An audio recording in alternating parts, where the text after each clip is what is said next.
कहना चाहता हूं कि कभी भी कोई डॉक्टर आपको कहता है कि हार्ट की आर्टरीज में, वेन्स में ब्लॉकेज है, 70% तक है, तब तो आप बिल्कुल हंसी खुशी रहिए, कोई चिंता की बात नहीं। 75 है, 80 है, 85 है, तो आप चिंता करिए और इस ब्लॉकेज को निकालने के लिए कुछ काम शुरू करिए। आप बोलेंगे ऑपरेशन है, ऑपरेशन उसका इलाज नहीं है। क्यों इलाज नहीं है, मैं बताता हूं आपको। ऑपरेशन होता क्या है?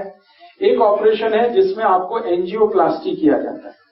एंजियोप्लास्टी में क्या होता है कि मैंने बताया, ये जो एक तरह की आर्टरी है, मान लीजिए इसमें से ब्लड जाना है और ये रुक गई है, तो डॉक्टर एक छोटी सी स्प्रिंग है वो आपके आर्टरी में डालेगा, कट करेगा, यहां से आर्टरी को उठाएगा और स्प्रिंग उसमें इंसर्ट कर देगा।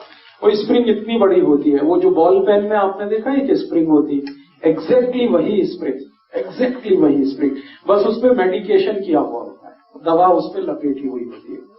वो स्प्रिंग 10 रुपए की बनती है, लेकिन आपके हार्ट में डलने के बाद उसकी कीमत 2 लाख रुपए हो जाए, सिर्फ 10 रुपए की बनती है।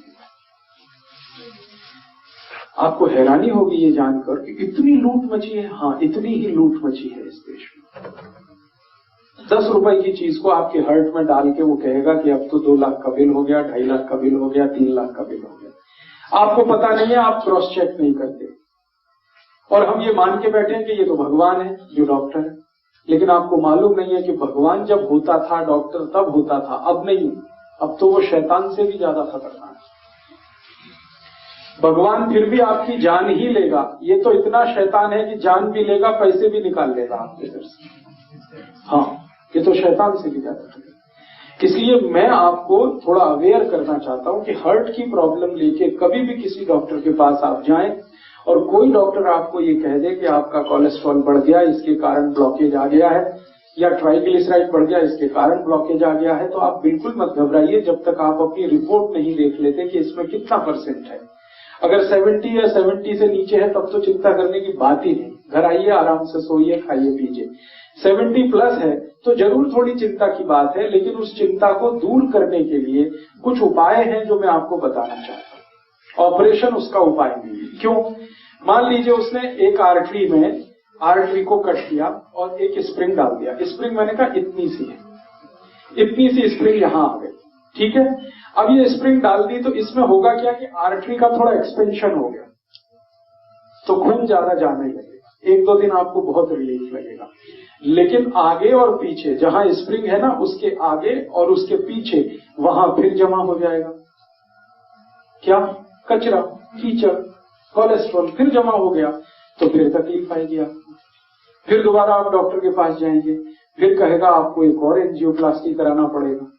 तो जहां पे उसने स्प्रिंग डाला था उसके आगे पीछे और एक डाल देगा, फिर आपका 2-2.5 लाख का खर्चा। फिर उसमें क्या होगा, जहां स्प्रिंग पड़ गई वहां से तो ब्लड निकल गया, फिर उसके आगे और पीछे फिर वही समस्या। मतलब सीधा सा ये है कि ब्लॉकेज होने की टेंडेंसी जब तक आपके ब्लड में रहेगी तब तक ये होता ही रहेगा, आप चाहे कितनी एंजियोप्लास्टी करा दीजिए। और एक आर्टरी में 2 या 3 से ज्यादा एंजियोप्लास्टी हो नहीं पाती क्योंकि वो बहुत वीक हो जाती है। तब डॉक्टर आखिर में कहता आप बाईपास सर्जरी करा लो। बाईपास सर्जरी में क्या होगा, जो आर्टरी है उसके पैरेलल एक दूसरी आर्टरी लगाएगा और इसको बंद कर देगा। लेकिन अगर ब्लॉकेज की टेंडेंसी उसमें भी बनी हुई है तो थोड़े दिन में उसमें भी ब्लॉकेज आ जाएगा। कीचड़ भरने की अगर नाली में टेंडेंसी है तो नाली कितनी भी नहीं बनाते रहो, कीचड़ भरने ही वाला है। आप कुछ ऐसी व्यवस्था करो कि पानी के साथ नाली में कीचड़ ही ना जाए, ब्लड में कोलेस्ट्रॉल बढ़े ही नहीं, ट्राइग्लिसराइड बढ़े ही नहीं। और कोलेस्ट्रॉल बढ़े तो वो बढ़े जो अच्छा वाला है, जिसको हम HDL कहते हैं। खराब वाला क्यों बढ़े, LDL और VLDL।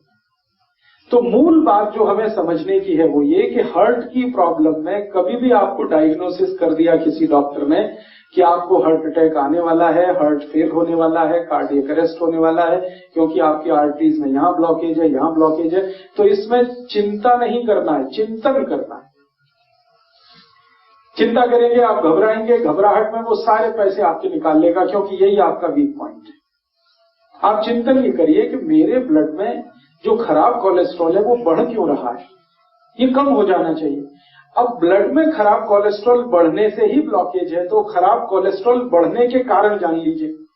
किन कारणों से खराब कोलेस्ट्रॉल बढ़ता है और किन कारणों से अच्छा कोलेस्ट्रॉल बढ़ता है। जिंदगी में जितने भी लोग डालडा खाते हैं, डालडा आप समझते हैं, वेजिटेबल ऑयल, ये डालडा सबसे खराब वस्तु है जो खराब कोलेस्ट्रॉल को बढ़ाती है। खराब कोलेस्ट्रॉल मैंने फिर बोला एलडीएल और वीएलडीएल। एलडीएल और वीएलडीएल आपके खून में सबसे ज्यादा तब बढ़ता है जब आप डालडा खाते हैं और रिफाइंड ऑयल खाते हैं और डबल रिफाइंड ऑयल खाते हैं, ट्रिपल रिफाइंड ऑयल खाते हैं।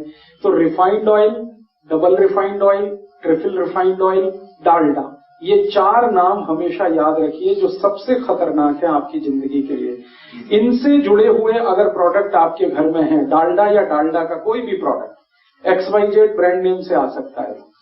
रिफाइंड ऑयल का कोई भी प्रोडक्ट XYZ नेम से आ सकता है। वो रुचि हो सकता है, वो सोया हो सकता है, वो गगन हो सकता है, वो पता नहीं क्या क्या नाम से हो सकता है। ये सब वो प्रोडक्ट हैं जो आपके शरीर में खराब कोलेस्ट्रॉल का निर्माण करते हैं। खराब माने एलडीएल और वीएलडीएल, उसके कारण आपको ब्लॉकेज। तो क्या करना चाहिए? इमीडिएट आपको फैसला करना चाहिए कि भाई हमारे घर में डालडा नहीं आएगा, हमारे घर में कोलेस्ट्रॉल खराब बढ़ाने वाला कोई भी प्रोडक्ट नहीं आएगा। तो डालडा हटा दीजिए, अपने भोजन से डालडा निकाल दीजिए और रिफाइंड ऑयल भी निकाल दीजिए, डबल रिफाइंड भी ऑयल निकाल दीजिए। तो रिफाइंड और डबल रिफाइंड और डालडा निकालते ही आपका कोलेस्ट्रॉल घटना शुरू हो जाए इमीडिएट।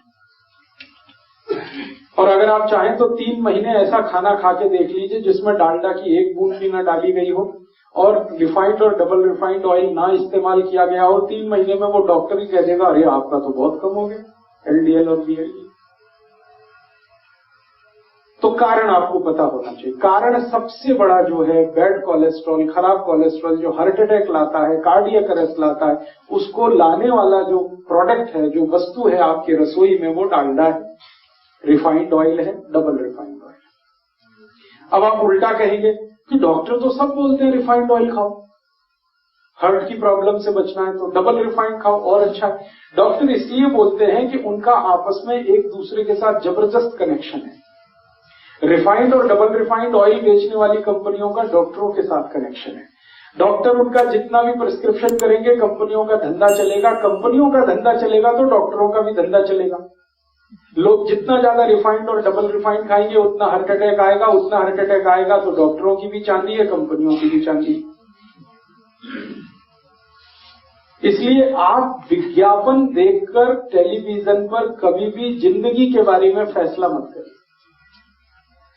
टीवी पर ऐसे ऐसे विज्ञापन आते हैं, कोई पत्नी अपने पति के बारे में बात करती हुई कहती है कि इनको तो ये तकलीफ है तो मैं उसी दिन से सोया वनस्पति ऑयल ले आई, तो ये ऑयल ले आई, तो वो ऑयल ले आई। बस यही खतरनाक, क्योंकि एक भी विज्ञापन सच नहीं होता और सच विज्ञापन करने की उनकी कोई जवाबदारी नहीं है, क्योंकि सरकार ने उनको झूठ बोलने का लाइसेंस दिया।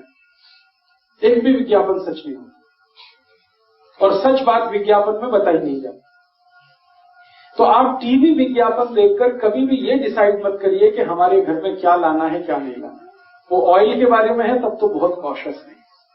तो आप जैसे ही डालडा हटाएंगे, जैसे ही ये रिफाइंड और डबल रिफाइंड ऑयल हटाएंगे, 3 महीने आप देशी घी में खाना बना के खा लीजिए, देशी घी। आप देखेंगे आपका कोलेस्ट्रॉल कम होना शुरू हो जाएगा, ट्राइग्लिसराइड कम होना शुरू हो जाएगा। अब ये महत्व की बात है जो आपने कहा वो भी नकली है, तो असली बना लीजिए घर में।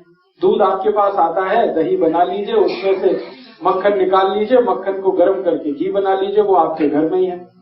मेरा कहने का मतलब ये है कि आप घी के लिए देशी घी जितना ज्यादा खाएंगे बैड कोलेस्ट्रॉल उतना कम बनेगा, डालडा जितना खाएंगे बैड कोलेस्ट्रॉल उतना ज्यादा बनेगा, रिफाइंड और डबल रिफाइंड खाएंगे और ज्यादा बनेगा। तो पहली बात अपने जीवन में याद रखिए कि हार्ट से जुड़ी हुई किसी भी प्रॉब्लम में तेल तुरंत बदल दीजिए।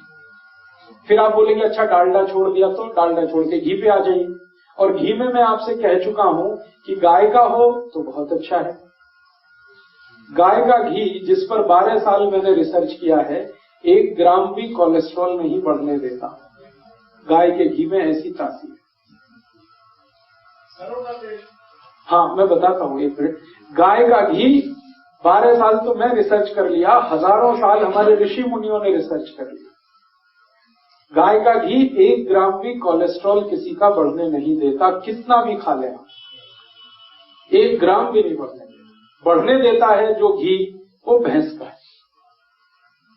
तो जिनको हार्ट की प्रॉब्लम है उनको भैंस का घी तो छोड़ ही देना अच्छा है। गाय का घी कहीं से अरेंज